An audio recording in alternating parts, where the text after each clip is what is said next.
Hello and welcome to A Critical Dragon, where I talk about narrative in film, television, and books. And today, I want to talk about what can be a tricky or thorny issue, something that can sometimes make us feel uncomfortable. And that is, can a reader ever be wrong? Can we misread? Can our reading of a text be invalid? And the thing is, we intuitively feel that how we have read a book is going to be the way the book is read, because this is what we understood, therefore, that is what the book communicated. And this is kind of a yes, but situation. So, in order to go through this, going to go through an example here to talk about some of these concepts, and I'll tie it into some different literary theories. You may be aware of this meme or a variant of this meme. We have two people, they're looking at exactly the same thing. One of them sees it as a 6, the other sees it as a 9. And we can look at this and go, how can they both look at exactly the same thing and come up with completely different answers? And this is a very important part of what reading is. Perspective matters. Perspective, our lives, our experiences, the things that we have previously read, the things that we have previously watched, all of our interactions make up who we are and how we see the world. And it can shape things. And so when we are looking at something, depending on our life experience, depending on all the things that make us who we are, we might view exactly the same thing as different to someone else. And we would go, yeah, both these people, even though they are seeing completely different things, we would say that both those readings, both those interpretations are perfectly valid. They're looking at the evidence and they've come to their conclusions based on that evidence. No problem at all. So how could a reading ever be invalid? What if there was a third person in this image and they pointed at it and said 3? The other two people would look at them and go, how are you getting 3 from this? That is outside of the information being provided to us. There is no way to change, rotate, alternate this thing in front of us in such a way as to create 3. So what we would then have would be 2 valid readings, even though they're completely different, and an invalid reading, because there is no way to change the shape of the thing in front of them to make it a 3. The only way to do that would be to physically alter the thing in front of them, to remove parts of it, to add in parts, so that it is no longer the same figure, but something different, and then go, well, now it looks like a 3. We could see that, but that's no longer meaning coming from the text. That's, we looked at a thing, we came to a conclusion, people have pointed out that the thing doesn't match our conclusion, so we reshape the thing into a different thing that then perfectly matches our conclusion. And people will say, well, art is subjective. Well, the interpretation of art is subjective. Some classifications of art can be subjective. But quite often we can point at things and go, that is art. We point at the Mona Lisa, that is art. Well, that's not art. You go, no, it is art. That's not subjective. It is objectively art. But the interpretation of that art will be subjective, like with this image. Depending on our experiences, depending on what we have lived through, we will give different weight and understanding to various aspects of the text. That will shape our understanding of the text. And it's a big part of why we enjoy some things and don't enjoy others, even when people we know, people we're friends with, people we share experiences with, will experience the exact opposite. They will hate things that we like. They will like things that we hate. There is joy and wonder in the fact that literature, as an art, can speak to us so personally. But interestingly, for the vast majority of interpretations of literature, it's not quite as reductive and simplistic and abstract as this image. We have additional information. And when we have additional information, that can invalidate certain readings. So while I am not the world's greatest artist, I admit, if we have this now, and we realize that these are parking spaces and they are numbered sequentially, even though you can see all I've done is add in some lines and the number 8 and the number 10 on either side. Now it is clear from context that that number in the middle that had been argued about earlier is clearly a 9. And it doesn't matter that the person on one side is looking at it going, but I still see a 6. You might see a 6, but you are not taking in all of the information and you are misreading the information in front of you. That is an invalid conclusion. That is an invalid interpretation of the information in front of us, because that is clearly a 9. It falls within the sequence. It's a set of car parking spaces. They are all numbered sequentially, and this is a 9.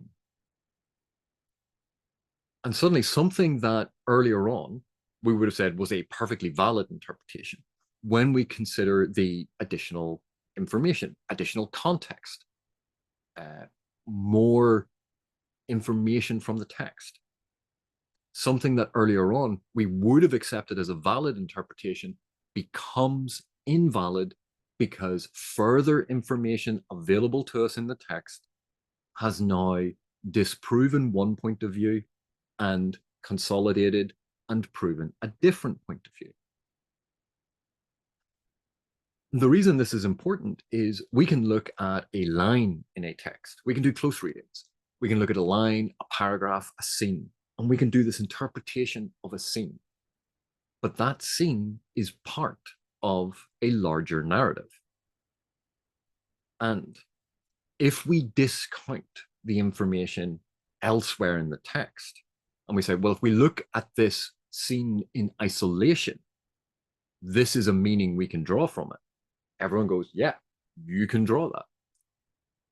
But if we then say, so this scene means, we can go, oh, hang on a sec. No. That scene is part of a sequence. There's information that comes before it. There's information that comes after it. Those additional pieces of information disprove what you've just said about that scene. That would be an invalid reading because the text is disproving our point of view, our argument. So if we take it in isolation, if we take it in a vacuum, if we remove it from the text, there is less information. There is a greater space for the reader to inhabit.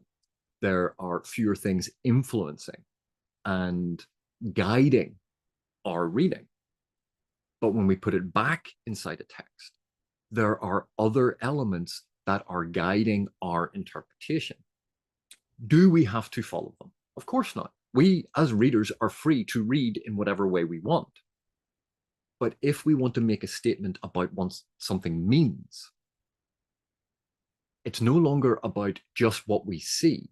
We have to take into account the information that both supports our perspective and information that actually contradicts our perspective. Because if we want to say that is what a text means, or that is what a scene means, or this is what the scene is communicating, that scene does not happen in a vacuum. That scene is predicated on earlier scenes. It is feeding into later scenes. And in the construction of a narrative, hopefully an author has taken that into consideration. That's why this is interesting. So we can have initially in going through something, an interpretation we believe in, we think is valid.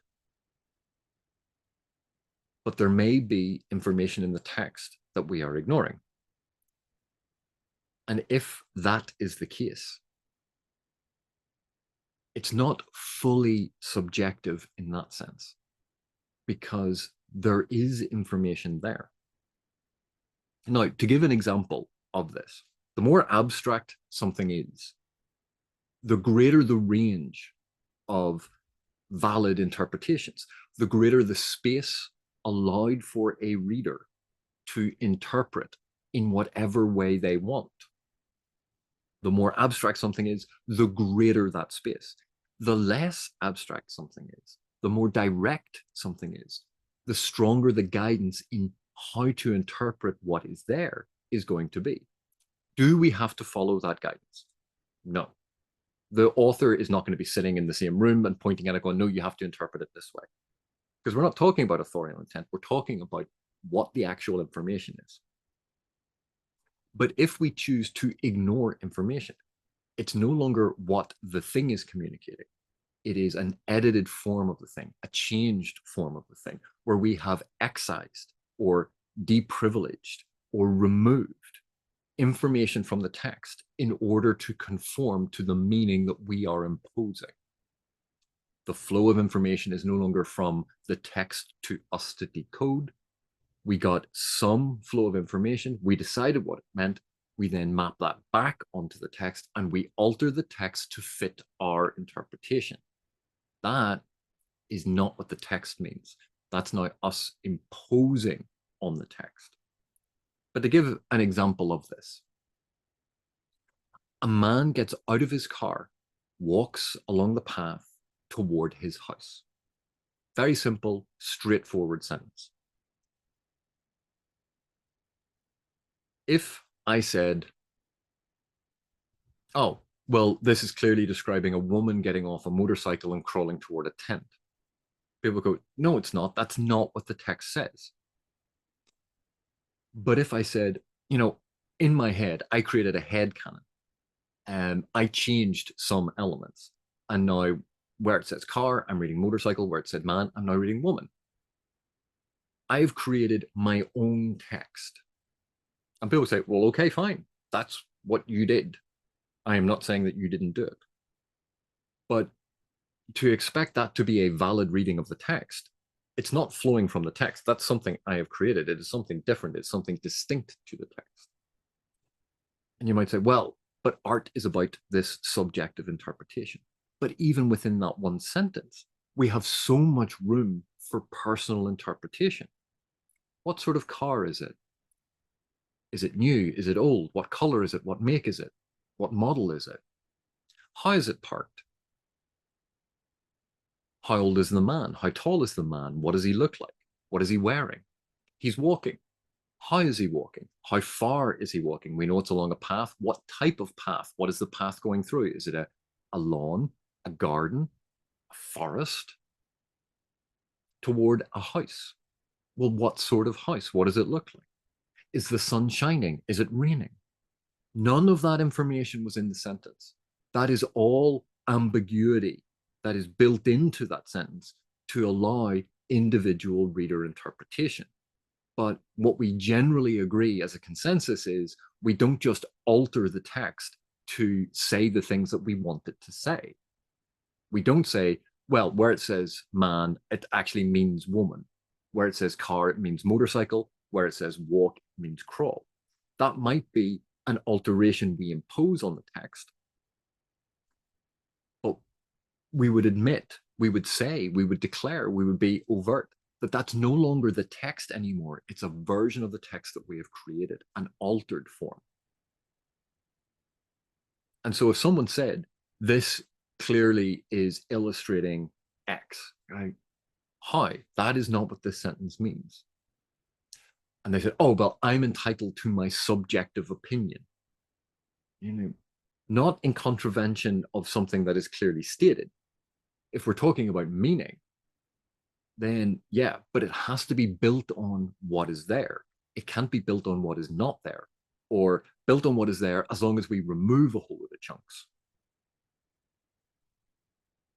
And that's why this can be kind of difficult. in a single sentence, you can see the amount of individual reading that can be done. Every single reader will imagine the car differently, the man differently, how they're walking, what the path looks like, what the path is going through. Every single reader will have a unique, subjective, individual interpretation of what is happening. But there will be significant overlap. There will be a car, there will be a man, there will be a path, there will be walking along the path, and there will be a house. That is not up for debate. That is in the text. So while there is subjective interpretation, authors, writers build into their writing spaces for the reader imagination to inhabit. The more abstract, the less specific things are, the greater that space is, and the greater the range of variability in interpretation. But the narrower it is, the more direct it is, the narrower that range of interpretation will be, but it will still be partially subjective. There will still be multiple, innumerable valid readings. But the man got out of his car, walked along the path toward his house, does not depict a fish was riding a bicycle into a tornado. That is not in the text. The text cannot support that interpretation of the information. But when we get into symbols, more gets added. More space gets added for the reader to inhabit.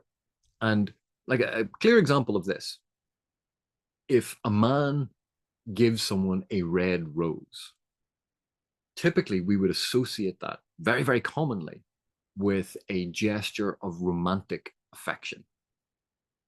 But in the film Daredevil with Ben Affleck, Michael Clark Duncan played the Kingpin. Michael Clark Duncan kills Daredevil's dad and throws a red rose onto his body.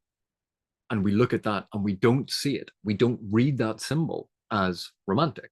And in fact, if someone said, oh, that was clearly romantic that he was doing that because he was deeply in love with Daredevil's dad, we'd go, that would be a misreading of the scene.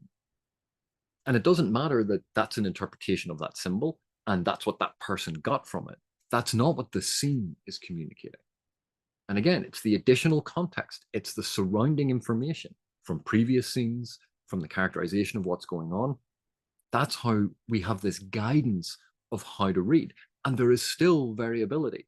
The author is not dictating to us, but some interpretations will fall outside of what a text can support. If some fall outside, if we acknowledge that that is a possibility, we acknowledge the possibility that our reading of a text could be one of those readings, one of those invalid readings that is not supported by the text. Now, clearly, as we read, we're reading the thing, we understand the thing, therefore we think it's a valid reading. We will always start from a position of, well, clearly this is what it means because that's what I understood. But the possibility always exists that we have misunderstood. And just to give you a very simple example of this, in something that, again, a novel, 70,000, 90,000, 120,000, 200,000 words, thousands of sentences, hundreds of paragraphs, multiple chapters. There's a huge amount of information. So let's take something very, very simple to show how a simple misreading can occur. If we were in a literature class and we were studying J.R.R. Tolkien's Lord of the Rings, and that week we had just discussed and gone through thematic elements, and the previous week we'd gone through how to analyze character dialogue, how to analyze narrative action. So this week's assignment, now that we've gone through theme, the essay question could be, using either character action or character dialogue, show how the themes of Tolkien's Lord of the Rings are expressed. It's not the world's greatest question, but you can see it's simple and it is straightforward. Using either character action or character dialogue, show how the themes have been expressed. Simple, straightforward. Any educator, anyone who's encountered this sort of thing will go, yeah, but you're going to get at least one student who's going to submit an essay that is going to have a section on character action and another section on character dialogue. Because what they will have done is they will have glanced at the question and they'll have noted keywords, character action, character dialogue, theme, J.R. Tolkien's Lord of the Rings. Right, go. They misread the question. Which is why when we formulate essay questions, we actually add in a lot of redundant information using either character action or character dialogue, comma, do not use both, choose only one, comma. We add that information in because we know how common it is for all of us to misread. And that's on a simple statement. And for anyone saying, oh, well, it was ambiguous whether they were allowed to use both. If someone said to you, there's a bowl of fruit over there, you can have either an apple or an orange, and you pick both up and walk over to them, are they going to go, oh, you want both? I said you could have either an apple or an orange, one or the other, and you picked both. It's simple and it's straightforward. But when we are reading, we don't always read every single word clearly.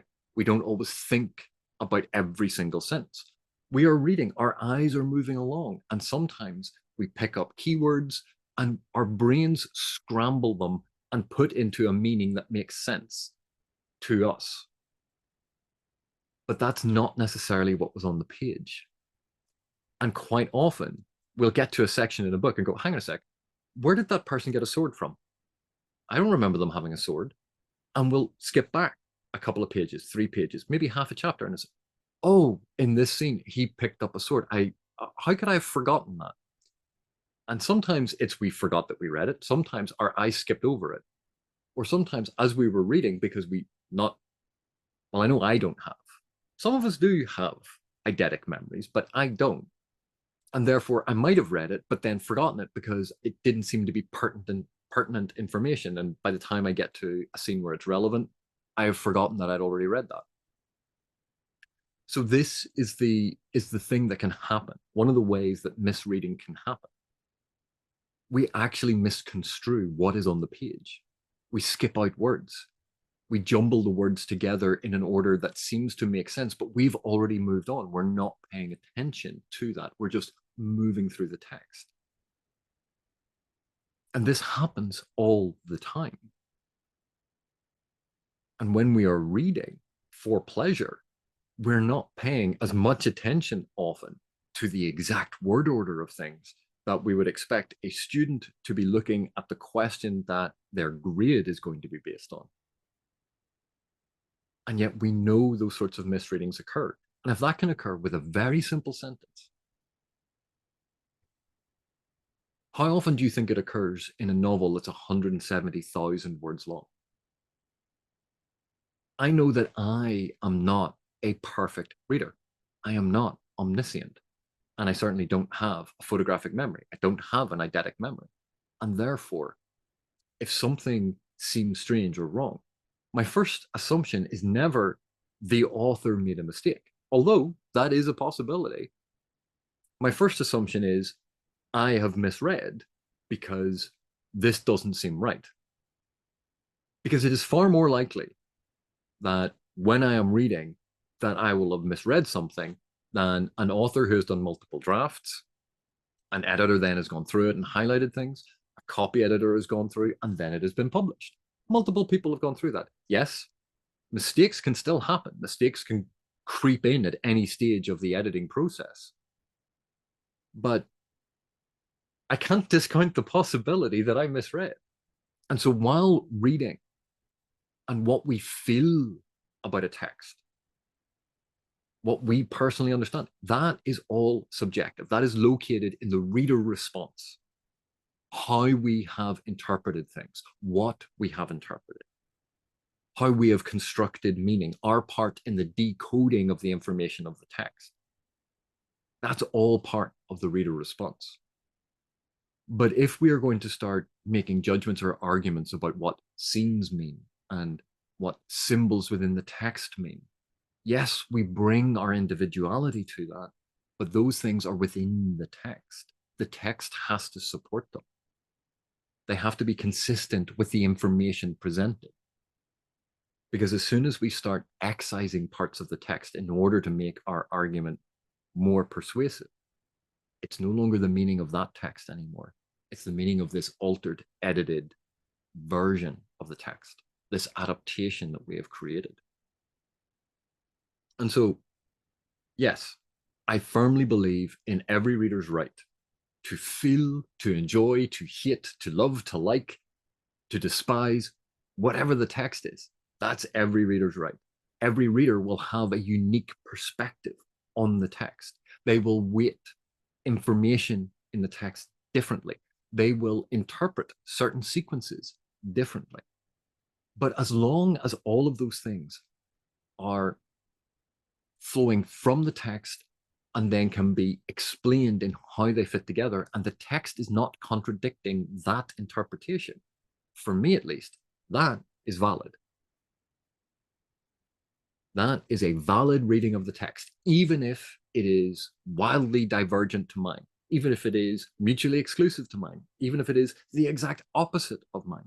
All of those things would be valid readings of the text, because as long as the text can support those readings and doesn't contradict those readings, those would be valid interpretations. Our feelings about it, deeply personal. And as long as we're honest about it, those are our valid feelings.